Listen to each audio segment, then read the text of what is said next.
Hello everyone, this is Dr. Mihir Shah once again with another video. In this video, we are going to solve November 2024 University question paper under the subject Wealth Management. Again, a very important video for all the TYBMS Sem 5 students.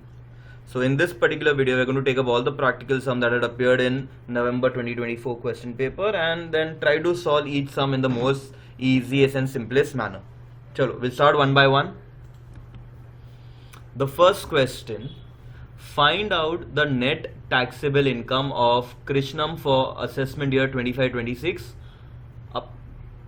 applying the provision of set off and carry forward of losses. They are giving you income from salary, house property.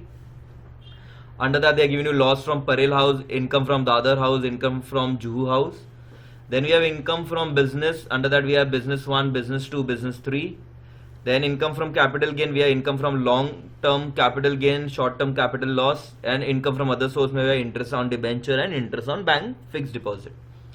Additional information, they are given you 1500 is spent on collection toward interest on debenture, allowed under section 57 as expenditure.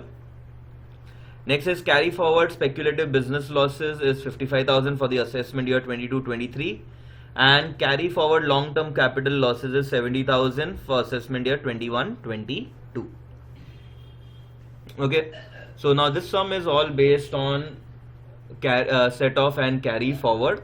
So let us see how to solve this sum. Okay, now, so very first, you will always start with income from salary. Okay, now remember two things. Okay, you should always start with income from salary and always keep the income from salary amount in the inner column. So income from salary is 2,20,000 under inner column.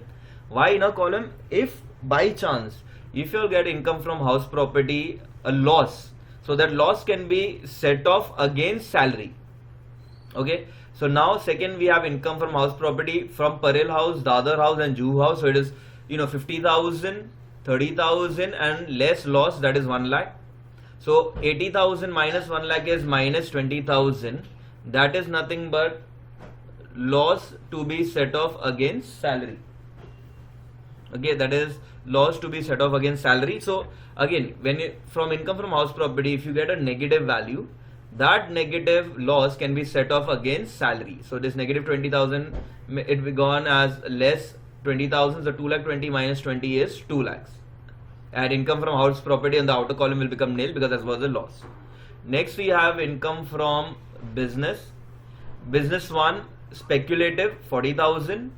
2 and 3 are non-speculative. The rule for speculative is any carry forward loss of speculative can be set off against speculative only. Okay, so I can see carry forward speculative business loss of 55,000 for the assessment year 22-23. Okay, so 22-23, so the period is just 2 years, so you can easily set it off. So carry forward 55,000 and here 40,000, so there's still 15,000 loss, which will again be carry forward. From non-speculative 75,000, we will minus the non-speculative loss of 25, so 50,000 will be the positive amount which will come in the outer column. To show it, from business 1 speculative 40,000 less past loss to be set off of speculative business 55, we get negative 15,000, that is a loss to be carry forward in the next assessment year. From business 2 non-speculative 75,000 less business 3 loss 25,000, 75 minus 25 is 50,000, that is the profit, so we put it in the outer column. From capital gain, the rule is long-term gain can be set off again the loss can be set off again long-term gain. Short-term can be set off again long-term and short-term. Okay, so long-term 60,000 and long-term loss is 70,000. Assessment year 21-22, still the gap is only of 3 years, so it's not an issue. So you can set it off. Okay, so income from long-term 60,000 and past loss is 70. Negative 10,000 will get carry forward to the next year. And short-term capital loss can only be set off again long-term gain, but the gain is already gone negative, so the entire 45,000 will be carry forward to the next year. So in the outer column both will be nil. Lastly, income from other source, we have interest on debenture and interest on bank deposit, and 1500 was spent, so that will be negative. So income, interest on debenture, interest on FD less spent for collection on debenture, 50 plus 20 minus 1500 comes to 23,500. So that's it. We have noted on all the values. So now finally 2 lakh plus 50,000 plus 23,500 total comes to 2,73,500. So that's the very first sum based on set off and carry forward which you all needed to solve. Okay, chalo, I hope everyone have understood this. You all can go through it once.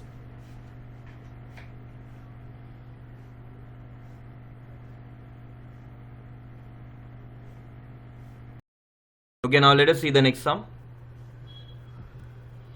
Mr. Kantilal purchased a house property for 18 lakhs on 1st June 1993.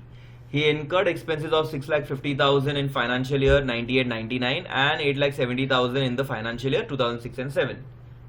The fair market value of the property on 1st April 2001 was 27 lakhs. He sold the property on 1st October 2022 for 1 crore 75 lakhs and brokerage was 1,50,000. He purchased a new house on 1st Jan 2023 for rupees 13 lakhs. Okay, and they're giving you cost inflation index of 100, 122 and 331. Calculate the capital gain for the year 22-23.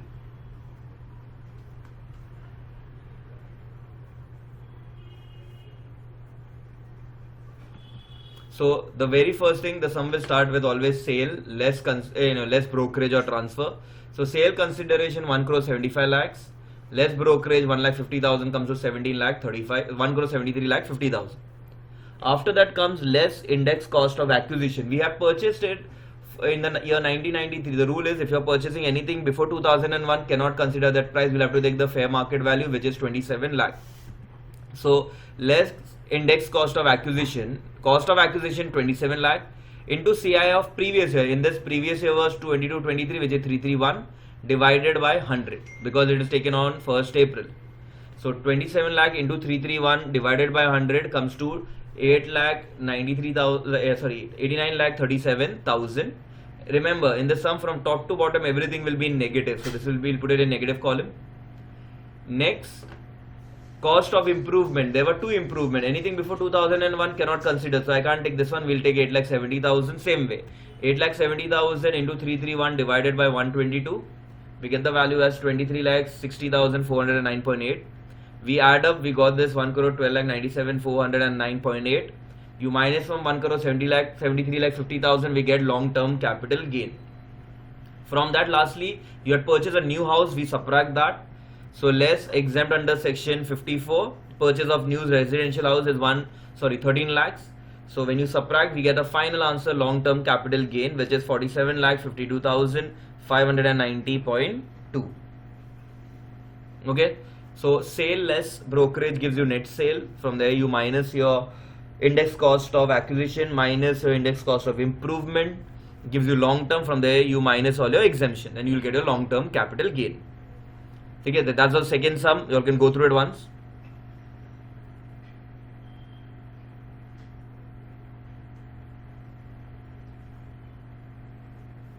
Okay, next. Following is the balance sheet of Poly Limited for the year ended 31st March 2023. Okay, they are giving you the liabilities, they are giving you asset, they are asking you to calculate 4 ratios. Asset test ratio is nothing but quick ratio, that is quick asset upon quick liability, or liquid asset upon liquid liability.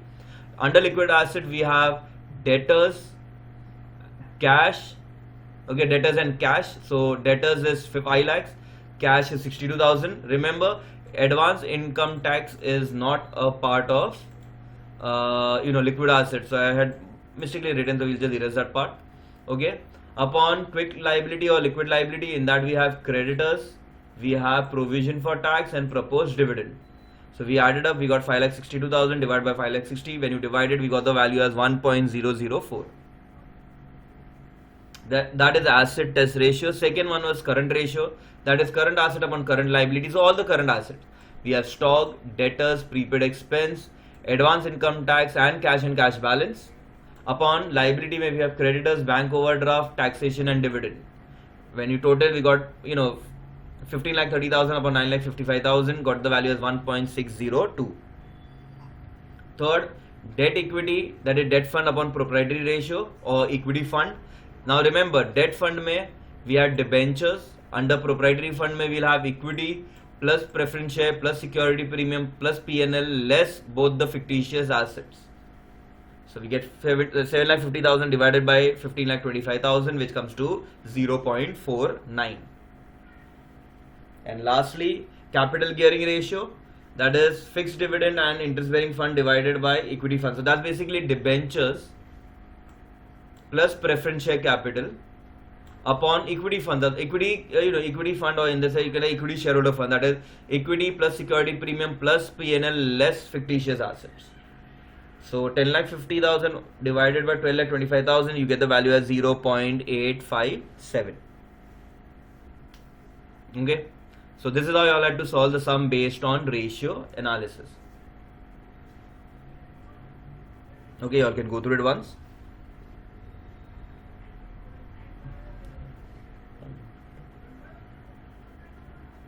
Okay, chalo, next sum. Shantanu, age 55 years, provides the following information: income from business, capital gain, LIC for self 70,000 and sum assured is 3 lakhs. Medical premium on self policy 24,000 and dependent parent 16. Contribution to provident fund 50,000. Compute the net taxable income. So in this you have to go order wise. First, income from salary nil because that's not given. Income from business 6 lakhs. Income from capital gain 4,50,000.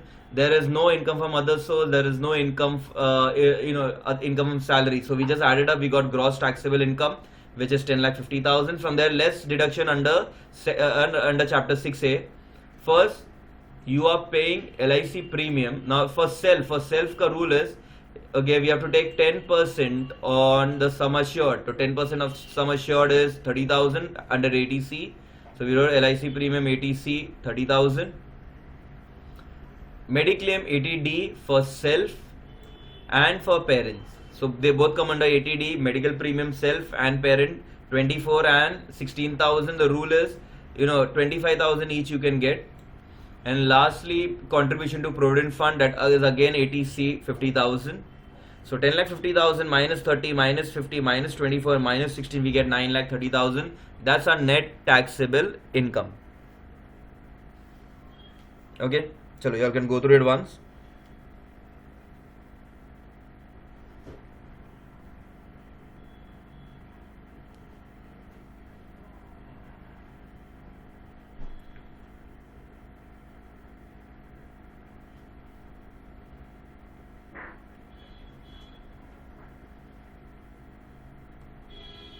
Okay, there was a last question. Now assume that total tax liability for Mr. Kamath after health and education cess is rupees 70,000 and TDS is 2,000.